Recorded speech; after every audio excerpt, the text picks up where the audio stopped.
So we have here Emiliano from Alto. I am super excited about this discussion today. We are discussing liquid workforces and freelance, offshoring, everything about trying to build teams that you can easily onboard and offboard and be more flexible, which as we're going to discuss here is super important for the difficult times that we're going towards in the economy. So I wanted to start off, Emiliano, what's happening right now in HR? Because we keep hearing about recessions, and what I'm wondering is, you hear about the tech layoffs and everything else, but what's really going on behind the scenes right now in HR during this recession? Okay, so thank you, Andrew. Thank you so much to you and Lanteria for inviting me to talk today with you. I'm honored to have this opportunity. It's amazing to have this discussion with you today. So there are a lot of things happening. I mean, we can start by, the recession, of course, a lot of people getting laid off these days, and it's very worrying. But at the same time, we see every day a lot of new job openings going on. So it's kind of crazy because you see, a lot of layoff, and at the same time, a lot of, startups looking for new people, a lot of business happening, and it's going very fast. Then you see, the Great Resignation this year.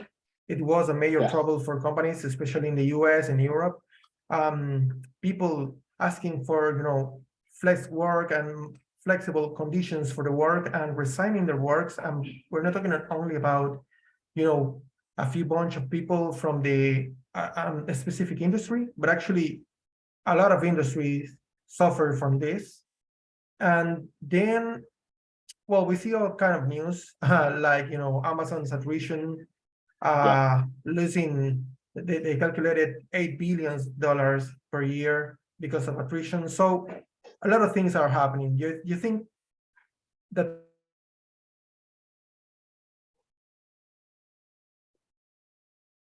and of course, there are new opportunities in this crisis, I'm sure. Yeah, new things pop up. So what do you think is going to happen? Like, what do you see after this recession, however long the recession might last? But sort of what is the future in your eyes, or in the eyes of Alto? I see your shirt popping up there underneath. Which... Yeah. But so what do you see? I'm even wearing our corporate colors as well. I didn't realize that until I just saw myself. But so what do you see after this recession, like where this goes from here? So that's a great question, Andrew. Well, I put it here, how will be the future? And that's the way I wanted to start this webinar. Yeah. You already knew. Actually, talking about the future, this image was made by me using DALL-E, the OpenAI. Yeah, so kind of interesting, just playing, and I was able to create this. What was your prompt that you asked for? It was very simple. I think it was like a liquid workforce image, digital art, and then this happened in 3 seconds. So that's awesome. The future, you see. Yeah, I was playing around with that this week with my kids. My kids were trying to get me to make Rudolph the Red-Nosed Reindeer that they could like paint in between the lines, and I kept making it, and they were awful. All of them. It was just Google was way better. That's funny. That's very funny. We made some cool stuff. Yeah. As you can see, this one was good actually. So. What will happen? I mean, during the recession and after the recession, I think, well, you can see here 3 traditional companies talking about non-traditional things that are going to happen. First of all, Gartner says digitalization is changing everything. Blended workforce is the future. Randstad saying, by year 2025, 69% of the workforce will consist of agile and non-traditional workers. And then what does that mean? I mean, 20 to 30% of the working age population will be engaged in some form of independent work. Actually, this is happening now. This last report was made 3 years ago, and it was around 22, 25% of the population of the US and Europe engaging in freelance or, gig economy. So I think this is the future, actually, going agile, going non-traditional, going liquid. So I have a question. I know you're not a lawyer, So I'm going to ask you this question anyway doing that. But so like yesterday, we just hired a guy in Mexico. So I actually signed a contract last night for a guy in Mexico. I totally agree with you, but how are the governments going to catch up to all this stuff? Because like we did this paperwork for this guy in Mexico. It took like 13 days. We have to hire like an EOR, like a separate company to hire him. We have to do all these things. And then, we also have to figure out, the different legal structures in Mexico of how a contract's done, how they should be signed up so that, they get less vacation days, but we wanted to offer him more. But because of that, then we have to ask him to have more hours weekly to compensate for his vacation days. How will governments catch up to this stuff? And I mean, companies and governments. I think they're catching up, Andrew, because in past year, or actually in the last year, I have been reading and writing a lot about this, about the future of the work. And I have seen some interesting trends like the government of Spain. I think it was also Germany that early this year they prepared remote work and startup environment laws, right? Trying to empower people to go in like independent workforce, liquid workforce, but also allowing the companies to do their best to hire these people. I mean, it is not only like they are preparing to set up in taxes, that is the most common and obvious thing, but actually trying to make laws regarding how will be this relationship. I mean, does these independent contractors has any rights? I mean, labor rights, of course they have.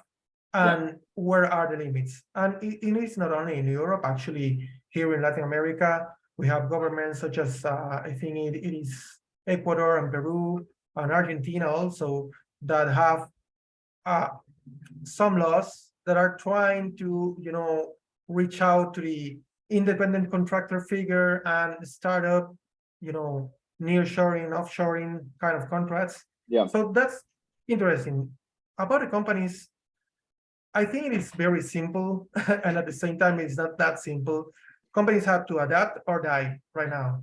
Because in the middle of a recession, where you have to lay off a lot of people because it is a ton of money that have been invested all these years, and at the same time, all things happening in the economy, and this is painful, right? The things that are happening, they have to let people go, and they still need people. They still need someone to empower, embody the company.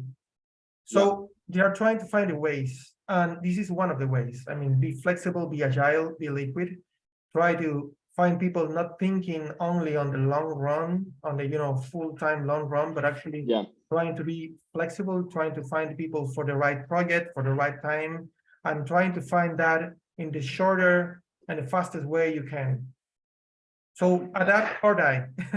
I was actually talking to my wife about this today at lunch. So she was saying that she thought the company should move more to project-based compensation, where a lot of people in this liquid workforce and things like that is very hourly based. It's like hours hour input, hour output, like this is what I'm going to bill you for and everything. And her argument was, how could you move to a project-based work instead of this? And I said, okay, that could work for certain types of people, but like for a support engineer, tickets come in and you're not going to pay them per ticket because each ticket takes different amounts of time. So you're all of a sudden talking about like a whole other cost accounting system that has to be built out and thought of to also motivate people, to pay people. But like I said, even like government, just the way I look at some of these contracts that we've had to sign, like it's not thought out for this type of thing. Like unless you're working for people as contractors, it's really hard. Actually, that's what we are going to talk about. So this is a complex answer, but I'll try to do my best in the next few slides to tell you how to do it, okay? So sorry, we've jumped into all this. What you want to give an intro to, who you are, what 𝗲𝗗𝗏 is, where you guys come from, what you guys are doing, just to give people a background for anyone that watches this. Sure. Thank you, Andrew. So I'm Emi. Actually, my full name is Emiliano, but everyone calls me Emi. Everyone will see it here in the recording. Yeah, I'm the head of talent of 𝗲𝗗𝗏𝗄, formerly a company named Celerative. Okay, I consider myself a remote work ambassador. I have been doing this for the last, I've been working in a human resource for the last 12 years, but doing specifically remote work and working globally with all kind of startups in the last 6. Also, I mean, almost half of my career. I've been involved in these latest trends that we are talking about. Okay. And well, that's a little bit about me, okay? So about Alto, oh, this is a little bit of the agenda we're following today. I'm gonna jump it. And also, we are a native remote software company, and at the same time, we are a talent community. We're trying to build the optimal experience in connecting cross borders, jobs, and talent. Okay. So it is very simple. We're trying to empower companies and people. It doesn't matter where you are. It doesn't matter where are you from. We're trying to connect, trying to build this and participate in this liquid workforce trend. And we have been doing this for the last decade, I think. Wow. So we know a I little didn't know bit you guys have about been around it. that long. Wow. You Yeah. guys do know that. So I actually know Emily from, I know Pablo, one of his co-founders, who's from Argentina as well, but now lives in Spain. And we know each other for the past, about for the past year. And I had reached out to him to ask if we could talk about, you know, what they do. And they proposed to me this liquid workforce. And I thought it was a really cool thing. And even when I brought it up on Twitter or on LinkedIn, some people were like, what is that? And so Yeah. for me, it makes sense. I think I've heard the term, but I had to sort of like read into it a little bit, but I know what it is. But I thought it was cool that you proposed this, because I think surprisingly few people actually sort of know this is like a thing. They just think it's like hiring freelancers, but this is like a real way to operate a business. Yeah, and actually, it's not that new. I mean, the term may sound new, but actually, there are companies that have been doing this for the last, I don't know, 7 years, maybe even a little bit more, trying to get the advantage of, you know, having the word as a talent pool and trying to get the advantage, or I would say enjoying the advantage over the competence of being flexible, of being diverse. And we'll talk about it later, but I think this is actually one thing that, as we speak, the greatest and the technology companies and the fastest growing companies are taking advantage of this right now as we speak. Oh yeah. Okay. Oh yeah. So we try to take advantage of a fact. And the fact is that our talent pool is the word. And that actually push us to make a dynamic culture, work culture, I mean. And talking about some little things about us, what we are in the end is a liquid workforce community, right?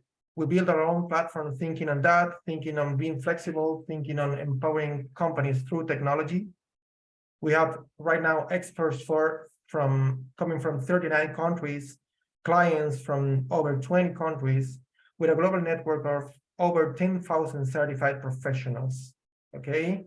And of course, that have made us to have a approach that is remote first and hybrid work. And we have been enjoying this because we have met so much people that is growing thanks to this. I mean, thanks to embracing this liquid workforce community, companies from New York, from California, from the UK, from Spain, from Poland, from Argentina as well. I'm in Argentina today. So this is a great thing that is happening. And I think we, as a human resource professionals, you and me and everyone that is listening to this today, should be interested. And it doesn't matter, you know, the term of liquid workforce. What matters the most is this that is here. You open yourself and your company to the world. Yeah. Okay. So what is one of the reasons you think a company needs, like, why do they need a liquid workforce? I mean, obviously there's the argument for the recession, but just in general, like to set themselves for the future. What is one of the biggest arguments that you guys give or hear for doing this? So in order to, you know, answer to that, I need to, you know, first of all, answer to your audience, right? Your audience asks you, what is a liquid workforce? Because it sounds kind of a modern thing, but it's not that complicated, right? I mean, this is a vision, a term that is based on flexibility and adaptability of the human resources of the talent, and is supported by cross-border talent, worldwide talent and technology, right? Digitalizations that I mentioned. So this is helping companies get the right mindset to work on a given challenge.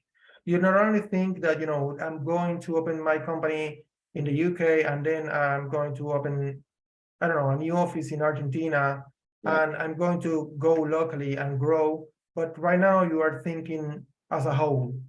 I have a strategy. I want to grow as a company, as we all want to do.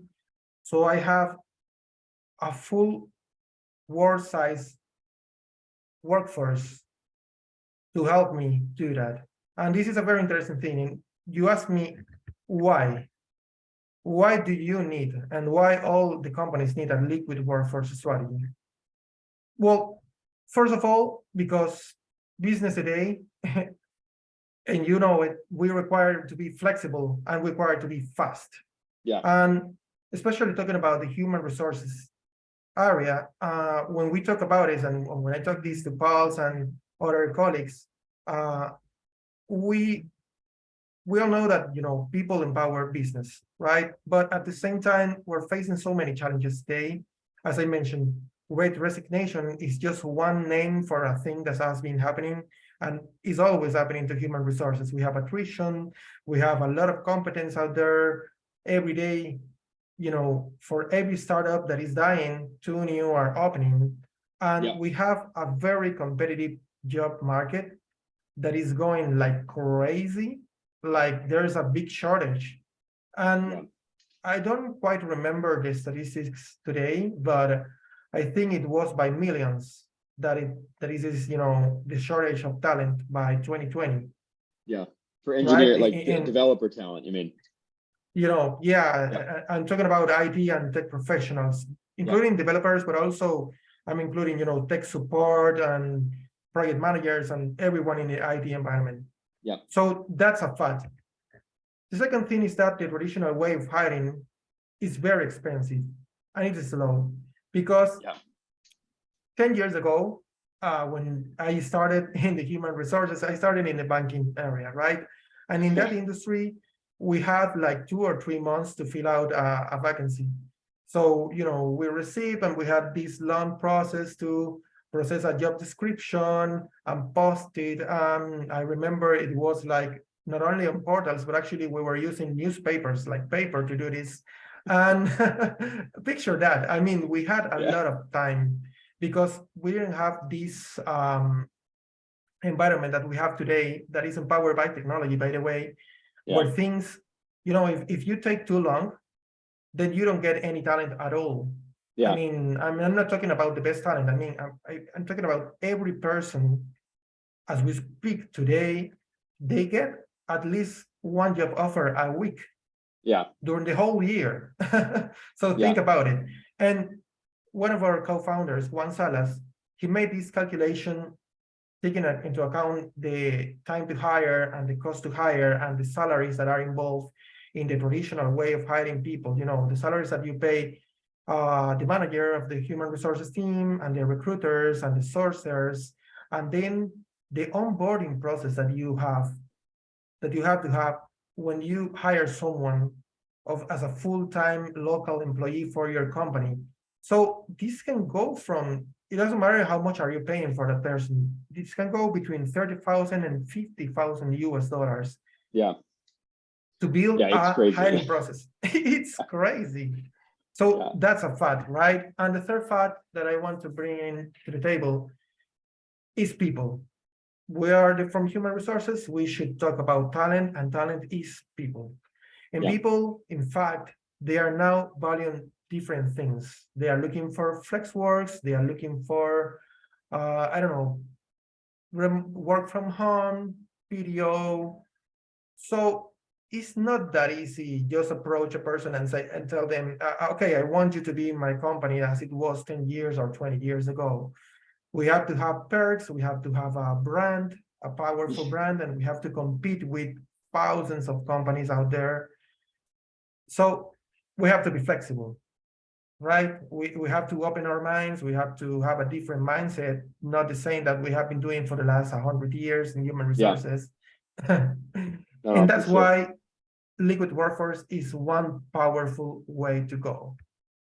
So First, because, well, what do you go see on. as like the biggest advantages for a liquid workforce, like for Yeah, companies that are trying to go from this archaic? I mean, we work with companies both on like the tech side, and we work with companies that are also, you know, older industries, and you know they are using for hiring and using recruiting and using technology, but I think this concept probably is pretty new for them. So I'd be interested to know, like, what are the advantages that some of these companies could see from doing this?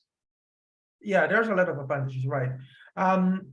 Well, first of all, prior to go to this, you mentioned something that is, well, we do that is tech companies, right? But I want to clarify on one thing.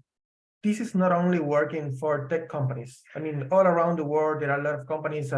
If you think of a giant like Danone or, I don't know, retail, I mean, Yeah, consumer retail, or you think a heavy industry, they all match on one thing. They are trying to take advantage of technology. So for sure, every company in the world, so talking about the advantages, I think the first of all, you know, I've been mentioning a lot of flexibility and versatility, and I want to explain what I mean.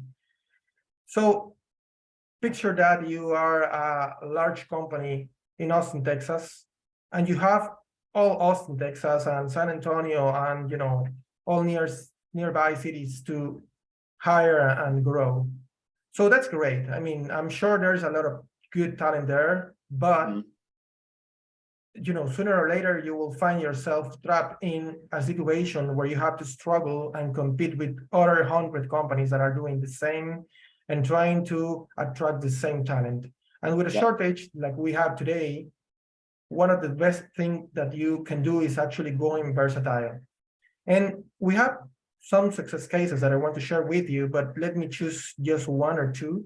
We have these two companies. One was a major betting company, like a casino, online casino website, right? I cannot say the name for legal okay, reasons. So I mean, they don't want to mention in social media, but this is a big one, and they needed to scale up their strategy, and they needed to hire like 30 people in a month or two, because you know, because that's their strategy on go yeah. to market. And going locally wasn't an option, a good option for them.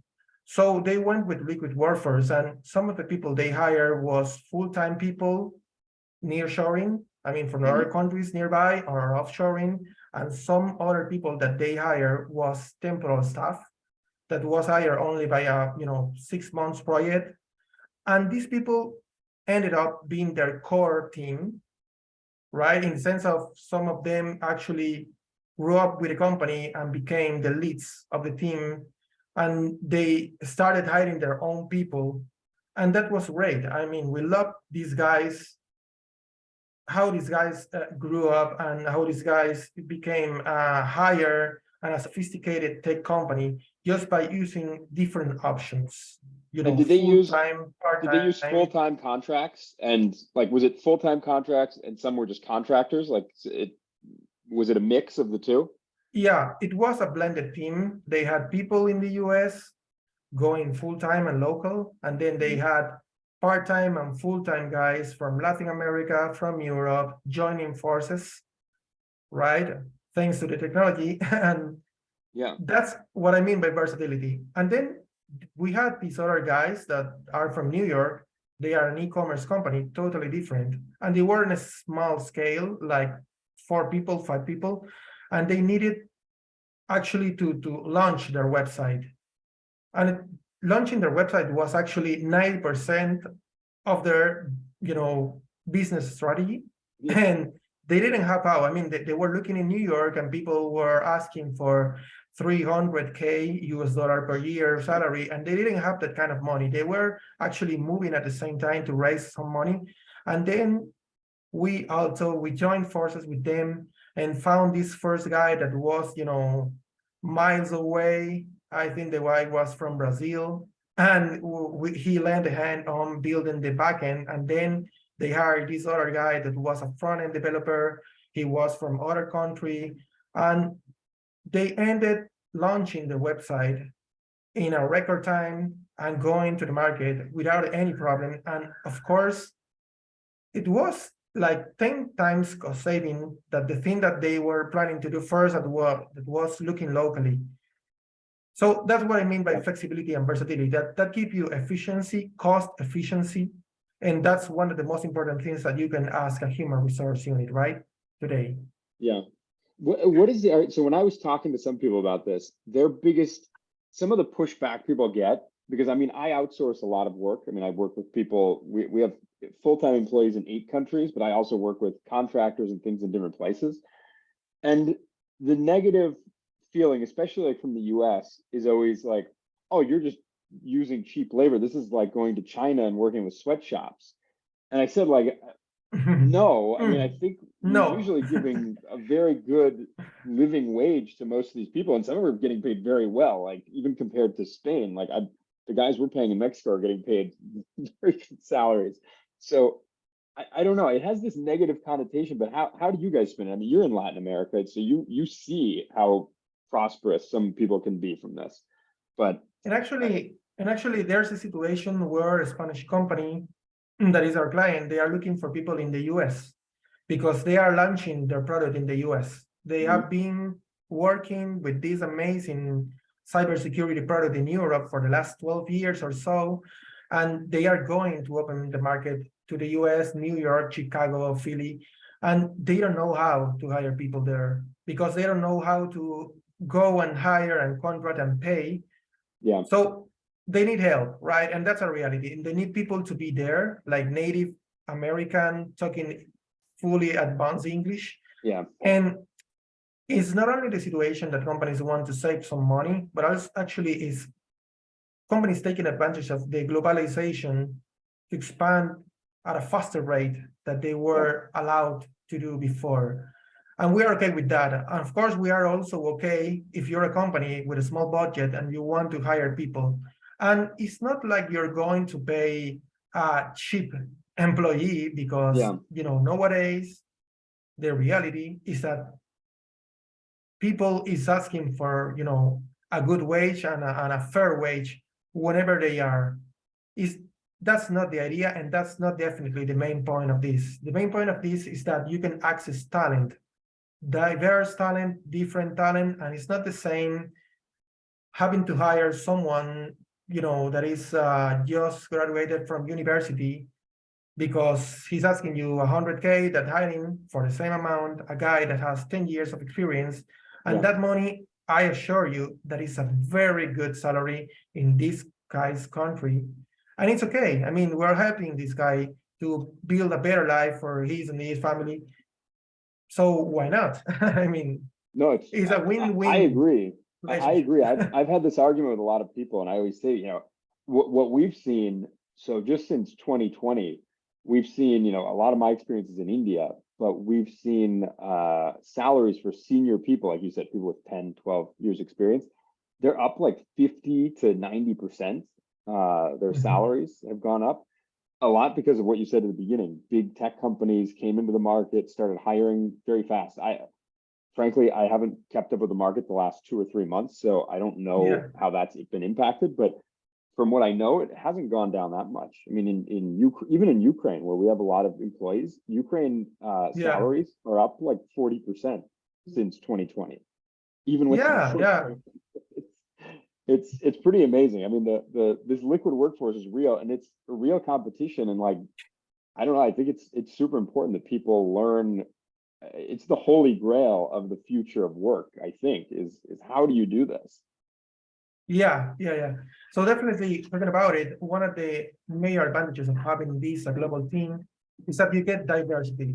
And a diverse and dynamic global culture leads you to innovation, right? Leads you to have people from different backgrounds. And I have one great example.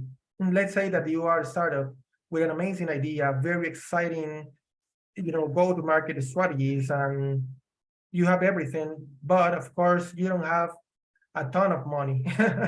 So you and it's not only about that. You want to hire someone that has a background similar to Google, right? You need an engineer that knows Google or that knows Amazon or that knows Microsoft. And for sure, you don't have the resources to go and hire, the guy from Silicon Valley or Palo Alto from Google directly, because you cannot compete with that. And that's not me saying that, that's a fact, actually. But why not hiring someone from Google Mexico, Google Ireland, Google Argentina, Google Spain? Yeah. You can do that. We have done that.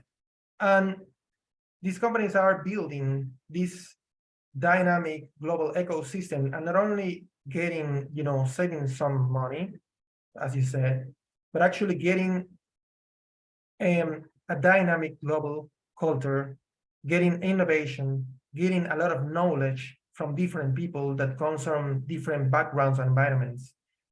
So that's great. I mean, I think that's a win-win-win again for all of us. Then for all of us guys from human resources, again, I'm talking to you, I'm talking to us, a fast cross-border way to hire, that's an improved cost to hire, an improved time to hire, because you don't have, again, to compete against local companies. You compete against the whole world. You have the whole world as a talent pool, and you can do it faster because, again, a good example I can tell you is Poland. Poland is one of the greatest talent pools in Europe. They have this characteristic where, by law, they have to give a 3 months period time every time you want to leave a company. So as an employee and as an employer, it's very difficult to establish a relationship when you have to wait 3 to 4 months for someone to join you. So why not looking for people that is available in 2 or 3 weeks? Because here you take advantage of the different laws or the different environments. And in most of the countries I know, actually, you can have someone just paying a period of time of 2 or 3 weeks and is available to join your company faster.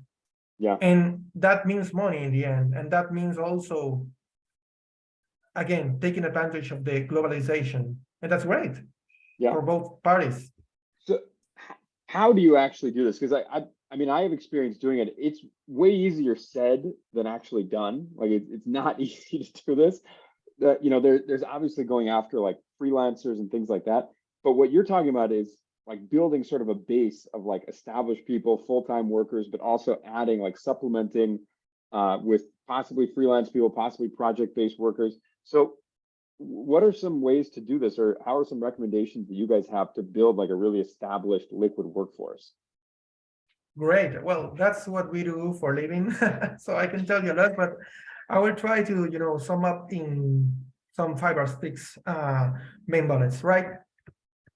How to have this liquid workforce strategy? Well, first you need an access to global talent. So that like sounds Alto. Easy, right? Like what we do in Alto, right? You need to have access, right? You need to open yourself to the world and consider that there's talented people everywhere. Your next rock star may come from everywhere, right? For anywhere. So that's not only, in the practical way you need to have access, but actually you need to open your mindset to do it. Second of all, it might sound obvious, but you need an agile evaluation process. And I want to talk a little bit about this because, again, a change of mindset is needful here. I myself have worked in the past with companies as a human resource guy, and I know that some big, very big, large companies, they use evaluations that are from the past century, but at the same time, it's all about time, right? And it's all about how do you feel people. And today, the trend is to make the candidate, to make the person to feel welcome, to build an amazing user experience for people. And that's why you see a lot of companies paying millions of dollars in building an employer brand, right? They want to be the coolest. They want to be the most desired brand for the employees to come here. But you need an agile evaluation process. What you don't need is a 3 or 4 months long process where you make the people feel that they are going to be in the NASA when even Amazon and even Google, they are trying to be flexible about their evaluation process. You need to be agile. You need to make people that you value their time. You need evaluations for the tech skills, the hard skills, but also evaluating the soft skills is very important. Yeah. And having clear expectations with a person respecting their time. Yeah. Okay. And that's one of the Yeah, things actually that we value the most at Alto. We try to we people actually to use feel. we use culture index is one of the things that we use for all of our hiring. Yeah. But so for an agile evaluation process, this doesn't mean like lowering the bar at all. Like it doesn't mean trial and error, like No. hire someone and then test and see if it works out. Like you're talking about like Not at actually all. change your process in some way. Yeah, not at all, not at all. What I mean is most of the clients we have, they have this pain evaluating themselves, the people, because, well, first of all, they are taking resources, they are taking people from their company to Yeah. evaluate new people. And that's not their core business, right? I mean, Yeah. they don't dedicate themselves to be a specialist in evaluating people. So they suffer a lot because they say, well, I invested the time of my CDO and my project managers and my tech leads to go interview people and make coding challenge and live coding sessions. And at the end, people is not getting the bar that I want, or maybe people is leaving the process without getting to the end. That's the final, goal that we all have, having the right people, the right match and finding it, and trying not to burn out the people while doing it, because it happens, and it happens a lot. I mean, you can go to LinkedIn and see a lot of people complaining about this specifically. So it doesn't mean getting a bar low. I think you can still get a good, high bar to evaluate people, but taking care of the UX, of the user experience, of the candidate experience, and going agile. It's not that you need to go 7 or 8 interviews to know if someone is good. You need to get the right evaluations. You need to have the right guy, talking about the IT environment, you need to have the right software architect, and that's what we do, to evaluate the right people with the right knowledge, and having these people trained into going to a human evaluation, okay? Not only asking technical questions like this is a university exam, but actually trying to people to ask the right question, valuing each other's time. I think that's it. Then the other thing you need, and I know you're familiar with this because I can see that Lanteria does the same, you need a global way to go, to hire, to contract, and to pay. Because if you don't have this, definitely you cannot go global. You cannot go on a liquid workforce strategy. No, and it's really hard. It's not it's one of those things that you think is going to be easy. And there's a lot of things out there, deal, remote.com and everything, but like, to actually do it and get a good user experience is not easy. I mean, if people are willing to be contractors themselves, then it's obviously much easier. But if you're actually going to hire them as employees, it's not an easy operation. Sometimes this can be painful because you have to gather a lot of knowledge. In order to do this, right? Each market's different. I mean, you go to certain markets in Eastern Europe and people pay 5% taxes to be contractors, but if they're employees, they're going to pay 40%. So they say, I'd rather be a contractor. And then if you go to Mexico, for example, just because it's a recent example for me, it's super expensive to be a contractor in Mexico, or even in Spain. It's very expensive to be a contractor in Spain. And it's better to be an employee. It's just easier. Yeah, you have to be prepared for each situation because, as you said, and for people out there listening, yes, they are independent contractors, and that's one way to go. And there are local contractors, and that's another way to go. And you can do both, actually. And we have been working with companies that are, doing both, that do prefer to hire someone locally or look for someone in a place nearby them, and there we have customers that they prefer to go fully on an independent contractor schema, and that's okay. But yes, it is not easy. You have to have a lot of knowledge of how countries move and be up to date on how laws move. That was one of the things that you mentioned early in this conversation. So yes, but definitely the fact is that you need to have it. You Yeah. need to have the awareness of every situation, every environment, every country is different, and then every person will challenge you to find a way that fits them the best. Yeah. You can talk to people, as I told you, in Poland, and they will tell you, okay, I do prefer to be an independent contractor. If you go to Brazil, kind of the same.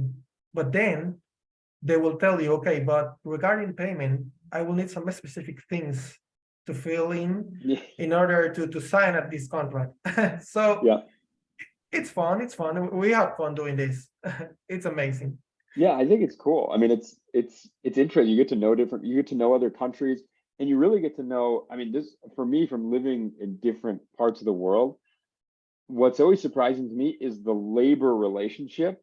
Like coming from the US, where like the labor relationship is like you're working here today and tomorrow maybe you're not working here, and we're going to treat you with all the respect and everyone's super happy. But the reality is we could fire you tomorrow and that's it. Yeah. There's certain states that have certain laws. But then you come to Spain. I remember I had an employee when I first moved here that after 3 years of working for us, he was like, I'm not going to work for the next couple months. And I was like, what are you talking about? You like this guy's been a great employee for us. He's like, well, I kind of calculated that like for you to fire me, it would cost you this much.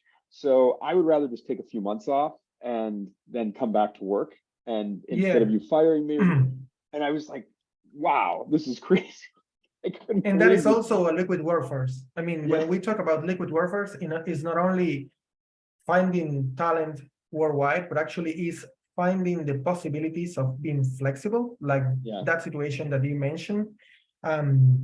And that is very common in Europe. That's true. And I found myself sometimes in this very same situation, people saying, okay, I don't know, I'm going to be a father. So don't worry. You don't need to pay my salary. I'm going to take 3 months off. Or even people has told me like, okay, I'm going to a trip because I need, for my mental health. I need to go 3 months on a trip, and well, let's do this, and in 3 months we'll be back together. And surprisingly, that's amazing because it is not that easy to find someone talented that knows your company from inside. And if you can take advantage of that situation, if you can be liquid and flow with that, Yeah. well, that's cool. That's great. Yeah. Yeah. No, you have to have systems. I mean, you got to have systems built out. You have to have ways to onboard new people, to take people over. I mean, Yeah. I've seen companies here in Spain that somebody goes on maternity or paternity leave for a few months and they don't even fill the position because they're like, it'll take us 4 months just to train someone to get somebody in here. Yeah. So Yes. it's definitely key to have training, or at least an MVP of what the training is. Like we need to be able to fill this position within a month, and they just need to be able to do this. They don't need to do everything this person does, but to keep the train running. Yes. And I think a lot of companies don't do that. I mean, we're guilty of that a lot of times. There's certain roles where it's like we just don't have a great onboarding process, and we're working hard on that. But it's one of the key things is just onboarding, offboarding, systems, Yes. documentation. Yes. And talking about this, well, that's why you see here tracking application system. And as you said, in reality, what we need to go global and to go liquid is good systems that can support this, that can support information for all the human processes or the processes that involves human people and talent. As you mentioned, onboarding, offboarding, trainings. Of course, that is maybe a specialty that is tracking people. It is hard to see when you start a recruitment company and when you are here, the quantity of data that we have, because we are handling individual and specific relationships with every person that goes to a hiring process, right? Yeah. And for a single customer that we have today, we can manage a pipeline of 30, 50 people at the same time. go into processes and to interviews. And the most respectful thing that you can do is actually saving that data, saving the data that you need to actually be respectful with the communications, with, going in, telling people what is the next steps, and if you are advancing or not, if you are higher or not. So that's why you need a system in order to, respect people and their time, and of course, having an order for all the information that is being generated during the process. And people now on that like Glassdoor and things like that, people leave reviews of interview processes too. So yeah, you can get bad reviews just because the interview process is bad. You didn't even hire the person, and they just say they never called me, they never emailed me. That's yes, a huge yes, problem. that's very important. That's really, really important, because we as a human beings, at some point of our careers, we can be our one side, at the side of being a founder of startup as yourself, or we can be like employees like me, or independent contractors, well, me again, or a recruiter, me again. Yeah. And at these different places, what we all want is to have a good experience with each other, right? Yeah. And talking about it, this is one of the things that worries the companies, right? Whenever I go liquid and global, well, everyone thinks that means remote. Sometimes it doesn't mean 100% remote. Sometimes it means hybrid too. But how can I, as a company, follow up my remote team? And that's why you need also a management system and a management process for remote work, because it helps you not to go crazy. Because remote work, sometimes it is not so linear, it is asynchronous.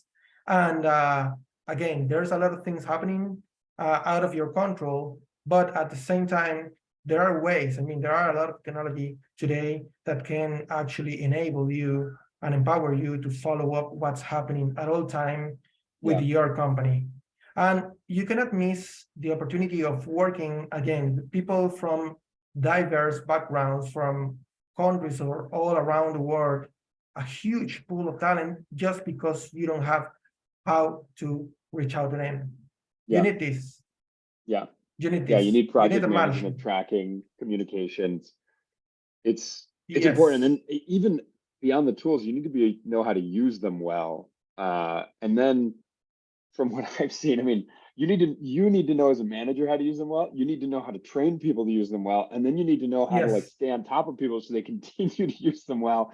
And you have to have like people that really buy into your systems. Like that's one of the key things we've seen, is like you need to have, it doesn't have to be a manager. It could just be somebody that's junior that like loves documenting things on Slack, loves following up with meetings, and you say, hey, this is how you do it, and follow this guy's lead, even if he's not a leader, but he might be really good at communicating. And that's one of the key things we've seen. It's I don't know, I think it makes a huge difference in remote teams, is just having these people that are really bought into the system and communicating. And that leads me to the last point, that is, in order to do it great, and to close the gap between distance that you have with this person and you, it's not enough with systems. I think you need to build a global liquid workforce culture. We have been doing this, as I told you, for many, many years, and we have discovered a lot of things. It is very fun, because one of the things that people is afraid of when going this liquid and remote is what's going to happen with communications, what's going to happen with people feeling alone, feeling isolated, feeling that they don't, match with the team. And at the same time, the entrepreneur, the company, they fear that people is not going to commit enough. And we have to face it. There are other companies doing it and doing it great, like getting great results while doing this. You have a ton of examples out there of companies doing great with this liquid workforce and remote workforce strategy. So this is one of the things that you have to take care of. Communication-wise, you have to build a results-oriented culture, a results-oriented a qualification process to hire, a results-oriented evaluation process for the performance too. And I think that's one of the things that you do great. I've been, going through your technologies and the features you have, and that's one of the key things I think companies are today looking for: a good evaluation process based on performance, based on goals, because it doesn't matter where you are, you can bring up good value to your company, but you need to have, this glue that sticks people together, that matches people, that makes people, to be. It doesn't matter if you are in different time zones. It doesn't matter if you are working asynchronously. You are building a team, and you have to think as a team more than ever, I think, these days. Yeah, and it's really hard. I mean, for me, that's one of the most difficult parts of, like I said before, I think this is like the holy grail of work right now, is how do you do this? And some people are scared of it. I mean, some people now are like, they're going back into the office, so they're saying like, this doesn't work for us. And I think it's such a mistake to not just lean into this and say like, we have to learn how to do this. Otherwise, like you said at the beginning of this, you're going to be stuck with talent just within 50 miles of you, and working the same way that we were working 50 years ago. And it's just not, it's not going to work anymore. But no, actually, well, I do remember PwC made this very, very large poll across different professionals, not only IT. Actually, I think IT was one small part of the numbers of the people they interviewed, and they got that 7 out of 10 people in the US, they want to go either remote or hybrid, or at least get flex conditions to work. So as a company, I can ask you, are you ready to lose 70% of the talent pool that you may have just by not going liquid, by not going flexible? I'm sure you're not. I'm sure all companies, we want to compete, we want to be successful, we want to be competitive for sure. So you need to open yourself to this. I mean, the right mindset is there. It's not that easy. I mean, taking advantage of, for instance, asynchronous work, that's one big lesson to learn still. But I think there's so much to win here, because people, in my experience of these last 6 years, I can see that people commit 200% more. And just because you're allowing them to have a perfect balance between their work and their personal life. You're allowing them to travel. You're allowing them to be with their kids more time. You're allowing them to walk their dog, as I do every day. You're allowing them to go to the doctor and not worrying about, I'm not in the office and my boss will be looking for me, and I'm, in a medical. I have to bring a note. I have to bring a note from the doctor saying. How uncomfortable is that? I do remember that. That's terrible. So you're making people happy just by taking this approach, and a happy person, and this might sound like a cliche, but it's true. A happy person works better, and they commit much more than people that isn't happy at all. So I agree. There's so much to win here. No, I agree.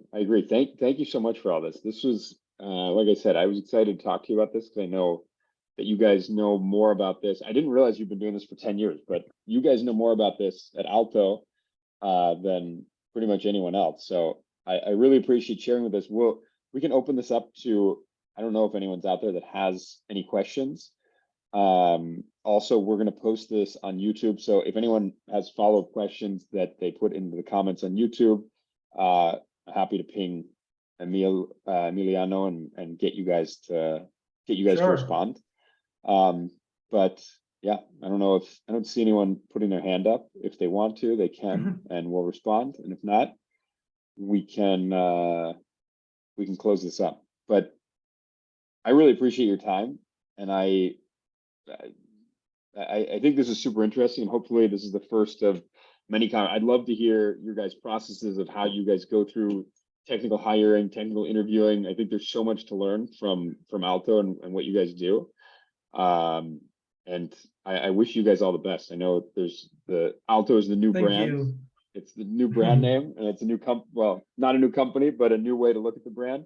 And I know you guys are launching some cool new stuff. I know Pablo mentioned to me some of the SaaS offerings that you guys are doing, and some other new ways of possibly just being able to reach a larger talent pool and reach more Yes. customers. So I recommend everyone to check out Alto. We'll share the link on YouTube as well and on all of our social channels. And thank you very much. Thank you, Andrew. This was amazing. Time goes very fast because I didn't notice that we were reaching out to the end. Thank you, Lanteria. Thank you, Alina, and all people supporting this to be possible.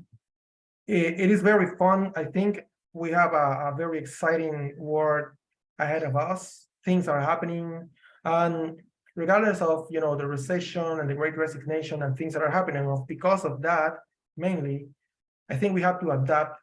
I think we have so much to learn these days and so much to grow. We have a lot of room, and that's exciting at the end of the day. So well, thank you for giving us this space to share a little bit about this discussion and bringing up these topics. I'm sure we'll be collaborating again, and we'll see you soon. I hope so. Thank you so much. I hope so. Thanks, Emmy. Have a good afternoon. You too. Take care. And good luck tomorrow for Argentina. Oh, good luck too.